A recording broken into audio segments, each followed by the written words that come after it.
শুভ সকাল বন্ধুরা। আজ সকালে আমি কলোনিতে চলে এসেছি আমার পেয়ারে পেটসদের পেট পুজো করানোর জন্য।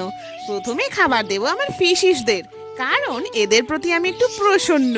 কারণ এদের মিনি পন্ড আমি এখনো পর্যন্ত সাজিয়ে উঠতে পারিনি, তবুও এরা আমার কাছে নালিশ পর্যন্ত করেনি। আর লুসিফা একটু লজ্জা পাচ্ছে তোমাদের সবার সামনে খানা খানে, কিউকি মেয়েরা একটু লাজুকি হয়। তবে খাবার খাওয়ার ব্যাপারে গোল্ডিদের কোনো কথা হবে না বস। আর আজকে আমার বার্থডের মেনুতে থাকছে একটা নতুন ডিশ, যেটা কিনতে হয়েছে আমায় অনেক ঘুরে ঘুরে। আর এদিকে দেখতে পাচ্ছি আমাদের টুনির ঘর একদম ফাঁকা, তার মানে এটা খুবই কঠিন।